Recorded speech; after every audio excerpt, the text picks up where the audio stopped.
Good morning, John. So, E. coli running rampant in the River Thames. Is this unusual? Is it record amounts of E. coli, or does this tend to happen between various years?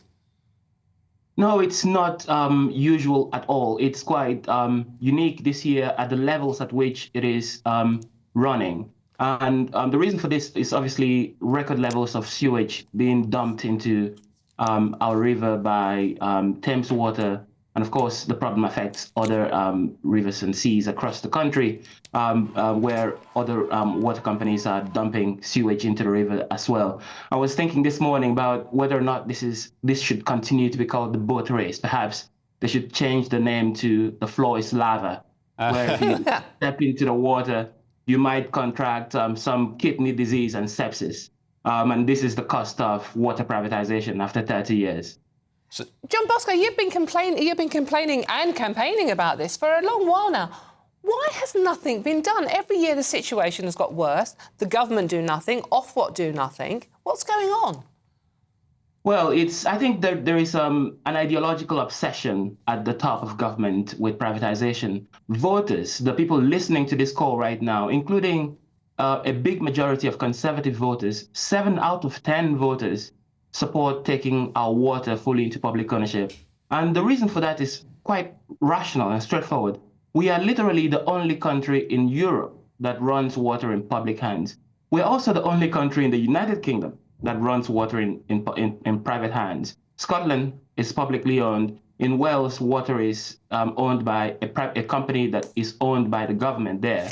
It makes no sense. This Thames Water, for example, has taken out around £7 billion in dividends from the company since it was privatized. And guess who owns it? When we're talking about owning water by ourselves, our water, Thames Water, is owned by Abu Dhabi, Kuwait, the Chinese government sovereign wealth fund. It's incredible. John, I have been going on about this for weeks and weeks and weeks. I think it's absolutely disgusting what these water companies do, and it's a damning indictment on this country that we are literally pumping raw sewage into our rivers, our seas, our waterways. It's the stuff of the third world. They do that in Southeast Asia. They pump, literal filth into their waterways, and we're doing it. And at the same time, as you said, paying these people, these shareholders, these private companies from abroad, billions and billions.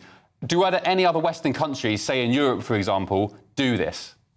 No. I think that's a fairly simple question to answer. And even in the United States, where obviously a lot of people will think, well, that's the land of private enterprise, 90% of the local authorities there, because their water is mainly run locally, 90% of the local authorities there run their water in public hands. It makes no sense to run something that is so fundamentally not market friendly. You don't have a choice. When you open your tap, you don't have a choice as to who is going to supply that water. There is no competition. You're not going to decide, all right, I'm going to stop this month getting from Thames water. I'm going to start getting from GB News water, for example. So it's quite important that we treat this as what it is, something that's there to serve the public good, and being run in private hands does not do that. And obviously, the evidence is staring us in the face right now. The boat race has essentially become the floor is lava. John Bosco, I mean, I've had E. coli infection, and it's really, really not pleasant at all. Thankfully, I wasn't as bad as some people get with it. I mean, do you think, the boat race maybe should not go ahead full stop, that the water is too polluted now? Well, I would not deign to suggest that it doesn't go ahead. It's a very long, historic event. I think that what should stop happening is our water being controlled by these companies who cannot get their house in order. It shouldn't be run in this way. We should not allow ourselves to change our traditions, the traditions of people across this country, in order to fit a model of running water that is incredibly unique in the world, and also that is not delivering the results that people want. And obviously, we're talking about the boat race today. But every single day, we're talking about families who go to hang out at the rivers and lakes. We're talking about children on school trips who go to these rivers. So this is not just an issue that affects Oxford and Cambridge. It's an issue that affects families across this country, and we should not have to change because we want to accommodate profiteering private water companies. We should take these companies or this our water back into public ownership, reinvest the profits. I just wanted to point out one thing. Scotland kept their water in public hands when ours was privatized.